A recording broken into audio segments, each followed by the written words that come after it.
प्रिय बच्चों, आज हम आरोह भाग 2 के काव्य पाठ कविता के बहाने का पठन पाठन करने जा रहे हैं, जिसके कवि हैं कुंवर नारायण जी। कुंवर नारायण जी का जन्म 19 सितंबर सन 1927 में उत्तर प्रदेश में हुआ था।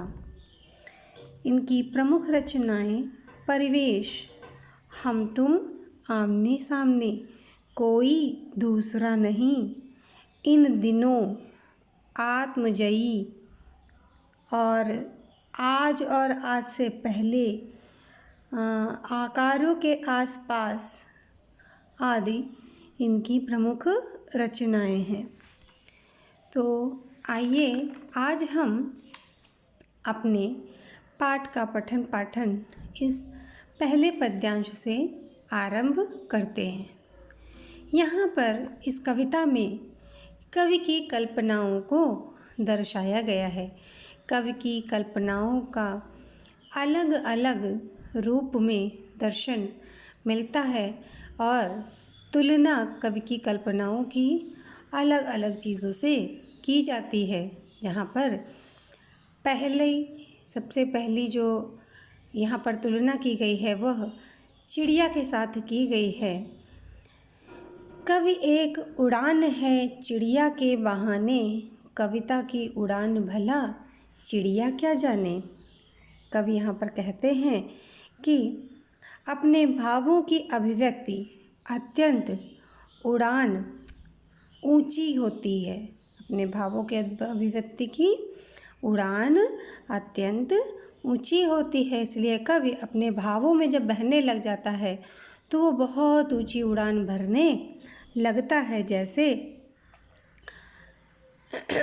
चिड़िया ऊंची उड़ान लेती है, वैसे ही कविता में लेखक अपनी जो उसके भाव होते हैं उनको व्यक्त करने में अपनी कल्पनाओं की ऊंची उड़ान भरता है।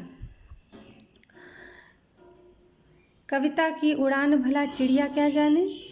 तो कवि का कहना है कि इस कविता में जो कवि की कल्पनाओं की उड़ान है उसको चिड़िया नहीं समझ सकती।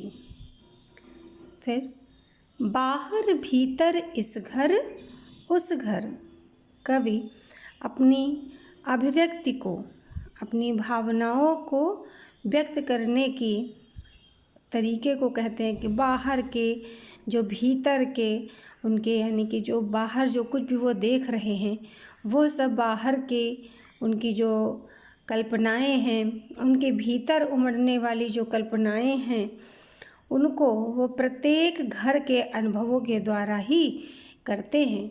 वो जो कुछ भी देखते हैं उनको अपनी कल्पनाओं के द्वारा व्यक्त करते हैं, अपने कल्पनाओं में वशीभूत करते हैं और उनको अपने शब्दों में व्यक्त करते हैं।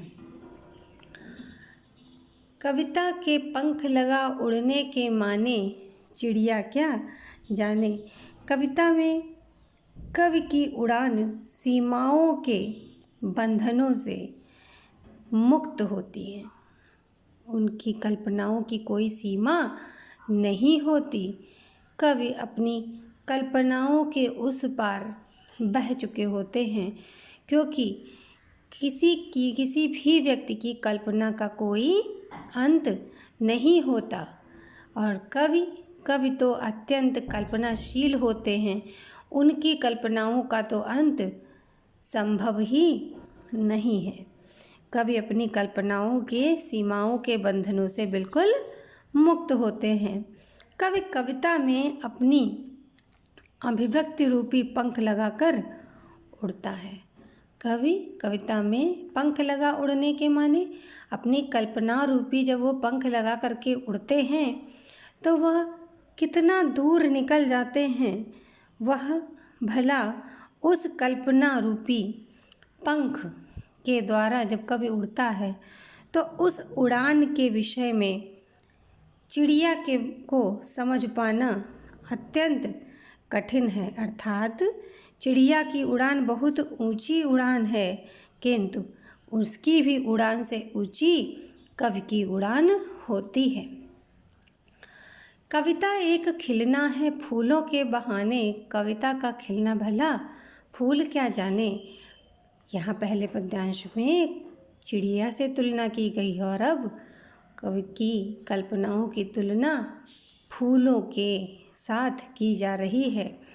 कविता एक खिलना है फूलों के बहाने, कविता का खिलना भला फूल क्या जाने। कवि कहते हैं कि कविता फूलों की तरह खिलती है, क्योंकि कविता में कवि के भावों की अभिव्यक्ति होती है। कविता में कवि के भावों पर कोई बंधन नहीं होता, इसलिए कवि हमेशा अपनी कल्पनाओं को अपनी कविता के द्वारा व्यक्त करता है और उसकी कल्पनाएं सदैव महकती रहती हैं। तो बच्चों, आज आपका गृह कार्य है इस कविता के बहाने में बताएं कि सब घर एक कर देने के माने क्या हैं और उपर्युक्त पद्यांश की आप व्याख्या कीजिए। धन्यवाद।